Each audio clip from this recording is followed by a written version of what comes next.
Hello students, welcome at Nagesh Karajgi Orchid School channel. Myself Tehsin Sheikh, and today we are going to study our geography lesson number 6, population. And students, this is our fourth lecture of geography lesson number 6, population. In the first three sessions we had discussed about the various features or various things about the population. In the first part we had discussed about the population growth and distribution on earth surface. Continuously population is increasing in India, and due to that region the distribution is unequal. Some part of India is highly populated and some part of our country less populated. So, some factors which are affecting the distribution of population, and about these factors we had discussed in our first lecture, like some geographical and some non-geographical factors. Like under geographical factors we had discussed about the climatic condition, relief feature, soil, water, minerals. These all are main geographical factors. Where these factors are available on that place, on that particular place population is more, and where these all factors are not available population is less. And when we go to the some man-made factors like industrial sector, agriculture sector, urbanization, transportation, where these all factors are available population more, and where factors are not available population less. In the second session we had discussed about the population composition on the basis of age. First one, children age group 0 to 15 years. Now you all are under the children age group. You are depend on your parents for your financial needs, and now you are unable to contribute in our Indian economy. So that's why this group is depend on the second group. Under that age composition we had discussed our second group. It is working age population near about 16 age group to 59, means in between 16 to 59 it is called second age group, and mostly economically and biologically productive age group it is called working age group. Your parents, teachers, these all people are included in the second work group, and they are financially contributing in our Indian economy. And last group we had discussed, it is called aged group, more than 59 years or 60 years and above people, they are including in the third age group, and they are also physically and mentally not able to contribute in the Indian economy, but still some workers they are working above after 60 also to meet their financial needs. After that we had discussed about the literacy rate,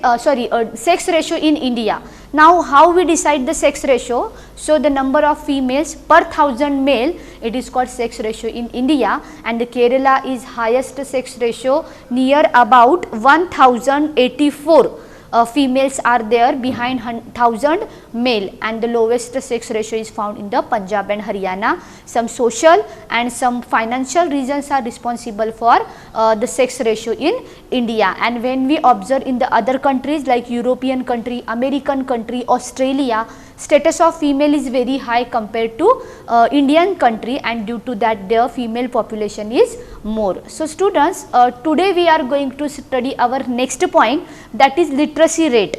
Now why literacy rate is important? Because if people they are highly qualified or literate, or they can able to read, write or understand any language, in future they can contribute in our economy. And due to that region literate people they are working in the research field, technological field, medical field, teaching field, and because of that our country's development is possible. And exactly opposite situation, if illiterate peoples are there, low literacy rate occurred on that particular place, so is seriously obstacle for development of that particular nation or country. And due to that region, now today we are going to study about the literacy rate in India. First we will discuss. Now students, before we start literacy rate, you people tell me what is the meaning of literacy? Yes, literacy means what? Means person who can able to read or write or understand any language, it is called literacy rate. We all are coming in the school, we are studying in the school. Why? Because we want to literate, we want to get higher education, and after that we want to get job opportunities in the world, and due to that reason we required literacy. And mostly Kerala, metro cities like Mumbai, Delhi, Bangalore, Kerala, Hyderabad, these all regions are literacy rate is more, and some financial poor states like Bihar, Uttar Pradesh, literacy rate is very low. So let's see the literacy rate. Our next point we are going to study today.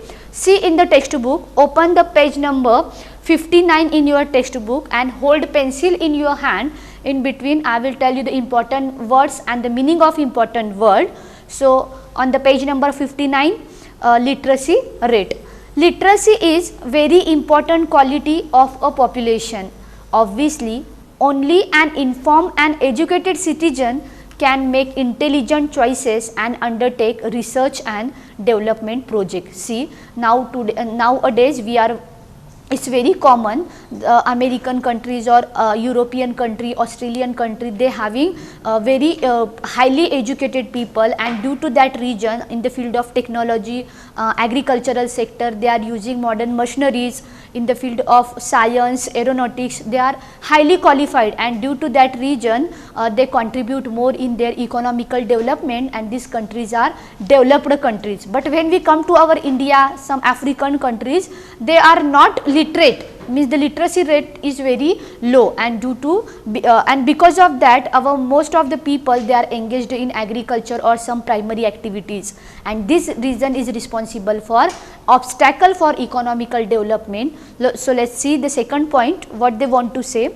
The low level of literacy rate is a serious obstacle for economical improvement. So due to less level of education or literacy, some countries they are facing financially poor, or their status, living status is very low, and our literacy rate, on the literacy rate based many other things like our standard of living, our health, our other factors are depend on our literacy rate only. And Africa is country which is famous for low literacy rate, and their health, their social condition, their economical condition is very poor.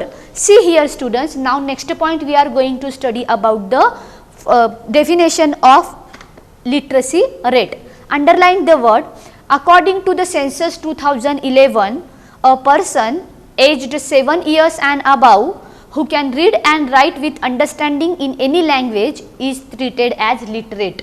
Write down in the notebook, definition of literacy is here, and if you having pencil in your hand, underline this paragraph, second paragraph in the literacy rate.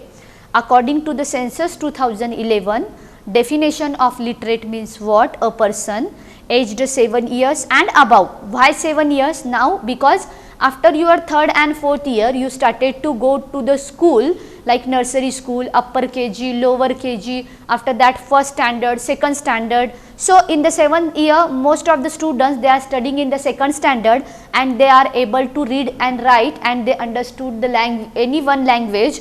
Mostly in our house, if our parents, our mother, father, our neighbors, they are using different language, and we acquire that language in the 7th year, or in the 7th year we can able to read and write and understand language, and due to that region the criteria is only for 7 years. So underline a person aged 7 year and above who can read, write and understand any language is treated as literate.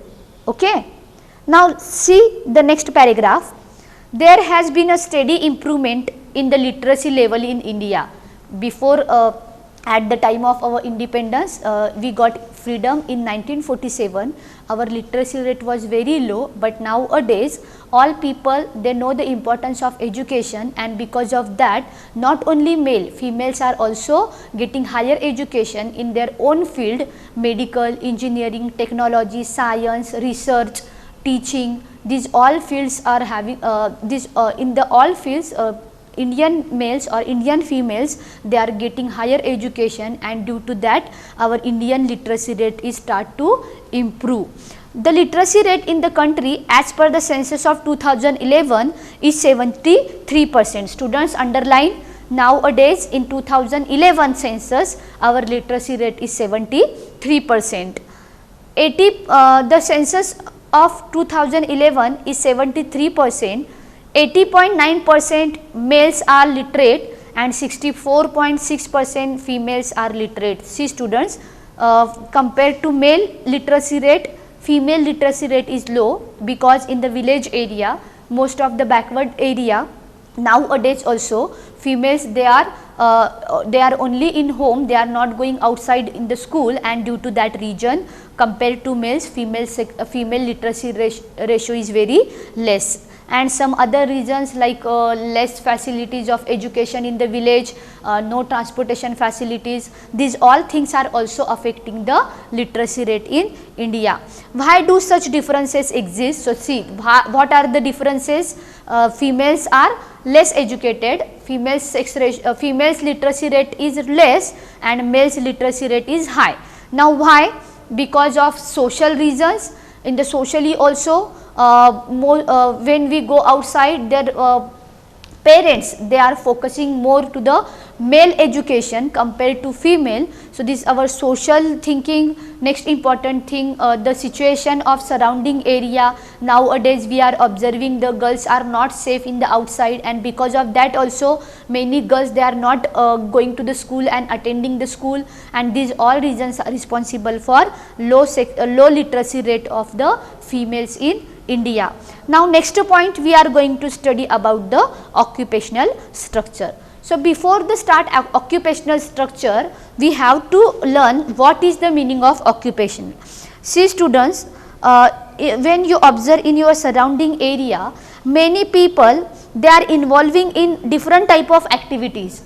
Some people, they are engaging in the agriculture, fishing, food gathering, hunting. Some are working in the industrial sector, some are working as a teacher. Now we are teacher, your parents, they are working as a doctor, engineer, lawyer, government officers. So this type of job, which through this job we can get our salary, or we are taking amount of salary, and through we are mostly able to run our family, or we are you all are getting varieties of things to your parents. So occupation is very important thing, and this occupational structure we are going to study, and for the earning purpose we are doing some activities. These all activities are called occupational activities. These occupational activities structures, it's a three type of occupational structure we are going to study. See, the percentage of population that is economically active is an important index of development. Now we are observing or in the lesson number 2, people as a resources. In the economics, we had discussed about the economical structure, or how people or how human is become resources when they contribute in the economical development. So at the time of job opportunities, some economic activities and some non-economic activities we had discussed in the lesson 2, economics, people as a resources.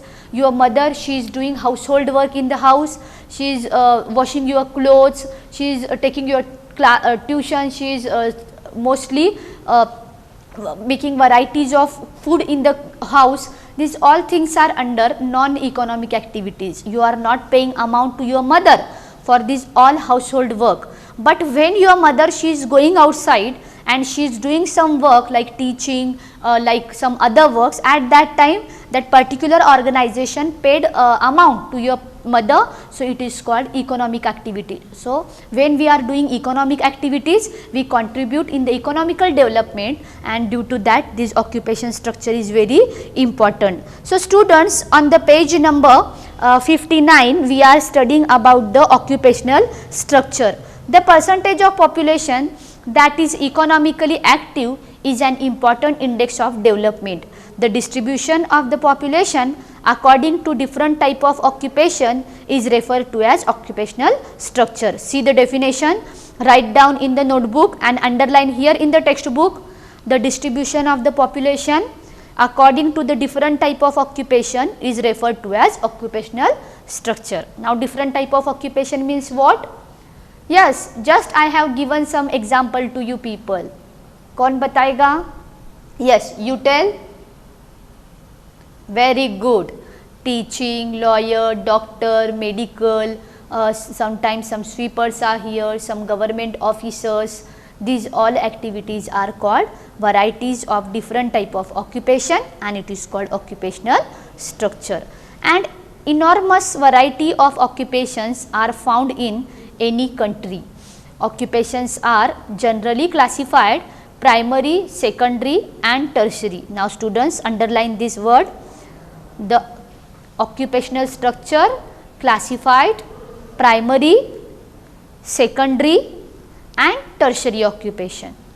Okay.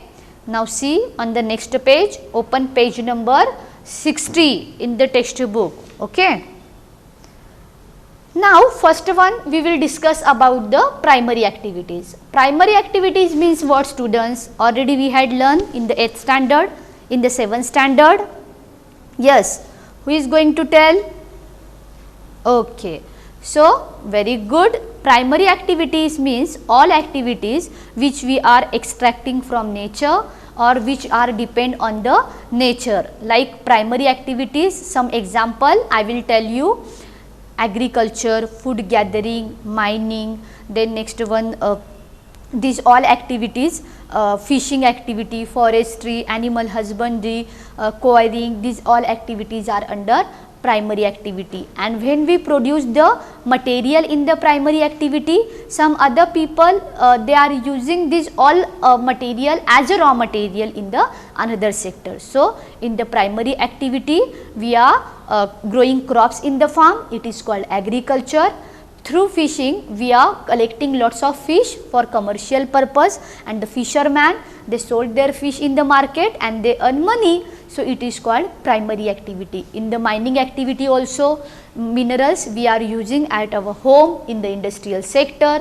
So, that minerals they are occurred on the one place, and extraction of minerals, it is called mining activity, and this mining activity is also very important, and laborers, some skilled and unskilled, both type of laborers they are engaged in this mining activity. Mining is also primary type of activity. Next one, after that, animal husbandry, forestry. We are going in the forest area, we are collecting medicinal herbs, timber, rubber from the forest area, and we are sold this all material in the market. So, these activities is also forest or forestry activities also under the primary activity. Okay, understood? Write down the definition and the example in your notebook. Okay, definition means what? Primary activities, all activity which are depend on nature. We are extracting nature material in the primary activity. Example: agriculture, hunting, food gathering, fishing and mining activity. Nowadays government has banned that hunting activity. So, hunting is not included in the primary activity. Second one, now we are going to study about the secondary activity. The secondary activity is convert that raw form of material into more valuable product. So, which type of activities are here? Yes, very good. Industry, building, construction work, these all activities are under the secondary activity. See here, the secondary activity include manufacturing industry, building and construction work, etc. Underline the sentence in the textbook. First underline here examples of primary activity, second underline here examples of secondary activity. So, students, when we are visiting in the industrial sector, last year we had visited in one industry, and in that industry we had seen various things like laborers they were involving in the different activity, and they were converted that raw material into more valuable product. When we are going in the sugar industry, sugar cane we are converting into sugar. In the cotton industry, we are converting cotton into clothes. So this type of raw form of material we are converting into more valuable product, it is called secondary type of activity. And on the construction side, some laborers, they are doing various type of activity like constructing, leveling, these all activities are also included in the secondary activity. Now next one more activity is there, कौन बताएगा? Very good, tertiary activity. The tertiary activity means what? So students, tertiary activity, they provide services, okay, and in the primary area, in the primary activity, in the farming we are producing crop, okay. If suppose in my farm I am producing sugarcane, I want to send in the sugar industry, so I am not going to carry this all material in my hand. What I required? I required transportation facility. So through that transportation facility, easily I can supply my raw material to industrial sector, and this transportation is included in the tertiary sector. So how tertiary sector help in the growth of primary and secondary activity? Just like that, transportation, banking, hotels, motels, then next important thing, communication, transportation, entertainment, these all activities are under tertiary activity. See here in the next line, tertiary activities are include transport, communication, commerce, administration, and some other services are there, okay. Transportation, communication, commerce, administration and other services, these all are included in the tertiary sector. So students understood what we had discussed? Just we have discussed about the primary sector or primary activity, secondary activity and tertiary activity with definition and with example, okay. Now see, the proportion of people working in the different activity varies in the developed and developing countries. See students, I will explain this point now. Most of the time in our India, near about 60% people, they are involving in the agriculture activity, means primary sector is more, and due to that reason our India is under developing country. But when we go to the America area or European countries, the development is more, these all continents are highly developed. So why? Because they are depend mostly on the secondary and tertiary activity, means when we classified these three activities, countries which are depend on primary activity, they are less developed or developing, but some countries they are depend on secondary or tertiary activity, these countries are highly developed. Now I will tell you some example. India is depend on primary, Pakistan, Bangladesh, Indonesia, Africa, these all countries, when we observe, these all countries are depend only on primary activity. So due to that reason, they are developing or their development is less. But under again some opposite situation in the secondary and tertiary activity, some countries like America, Canada, European, Germany, Japan, China, these countries are depend on the secondary and tertiary activity, and because of that their economical development is more. So countries development is depend on these three activities, primary activity less development and secondary and tertiary activity more development, okay. Getting? See now the next line, developed nations have high proportion of people in secondary and tertiary activities. See students, just we had discussed, highly developed nation, their proportion, their population is more involving in the secondary and tertiary, and to have a higher proportion of their workforce engaged in the primary activity in the developing country, the higher population they are involving in the primary activity like India. In India, about 64% of population engaged only in agriculture, just we had discussed. Near about 60% or 64% people they are doing agriculture in India, means highest proportion is depend on primary sector and we are under the developing country. The proportion of population depend on secondary and tertiary sector is 13% and 20%. See here on the secondary activity only 13% people are engaged and in the tertiary activity 20% population involving. There has been an occupational shift in favor of secondary and tertiary sectors because of growing industrialization and urbanization in recent time. But nowadays when we are observing the India, the number of urbanization areas or the industrialization is contribute in the development of secondary and tertiary also. So nowadays tertiary sector is steadily increasing in India, and the people, they are started to engage more in the tertiary sector, and because of that our India is also started toward the development. Okay students, so what we had discussed, first one literacy rate, second one occupational structure. Under the occupational structure, what we had discussed, first one we had discussed about the primary sector, secondary sector and tertiary sector, and how these three sectors are responsible for country's development we have seen. Now next point we are going to study about the health. Now why health point is important? Because population is depend on the health facility only, means we are healthy, we are educated, we are literate, so obviously we can contribute in Indian economy as a assets, and unhealthy people, illiterate or low standard of living, they are not contributing the Indian economy, and it is also called the liabilities for our nation. So see the health.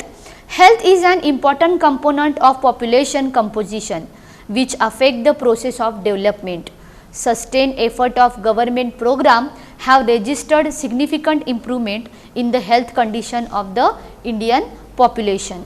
Death rate have declined from 25 per thousand population in 1951 to 7.2 per thousand in 2011, and life expectancy at birth has increased from 36.7 year in the 1951 to 67.9 year in 2012. Now students, why health is important? If we are healthy, if we are high standard of living, so obviously it is good for our family. And next important thing, we can take education, we can get good job opportunities in the economic field. But unhealthy people, they are mostly unable to do hard work, or they unable to do some extra work in the field, and because of that we wanted to live our life very healthy. Now when we come to the India, our India's death rate declined in the 1951. Our India's death rate was 25 per thousand population, मतलब 1000 लोगों के पीछे करीब 25 लोग जो है वो death होती थी इन 1951. But now a days is totally declined, and in the 2011 only 7.2 per people or 7.2 per 2000 population is death rate in India. So underline here 25 per 1000 in 1951, and nowadays 7.2 per 1000, means our India's death rate is declining, is totally decrease. And when we go to the life expectancy means what students? The number of average year a person can live, it is called life expectancy. एक इंसान ज़्यादा से ज़्यादा कितना साल जी सकता है, it is called life expectancy. So in our India in 1951 only 36 or 37 year it is life expectancy, but nowadays it's increased near about 68 years, means 67.9 years in the 2012. मतलब जो इंसान है वो 68 ईयर तक अभी जी सकता है. So this is called life expectancy. So students, today we will stop here the national population policy and some other points here. Adolescent population we will discuss in our next lecture, and as an example you have to write the 3 sectors of occupational structure with example, and you have to also write the definition of literacy rate. And on the net you search about the highest literacy rate in India and the states which are having the lowest literacy rate in India, and under the health condition also you had to write about the definition of life expectancy and observe the life expectancy ratio of different nations in the world. Okay. So today we will stop here. In the next session we will discuss our next point. Okay. Thank you.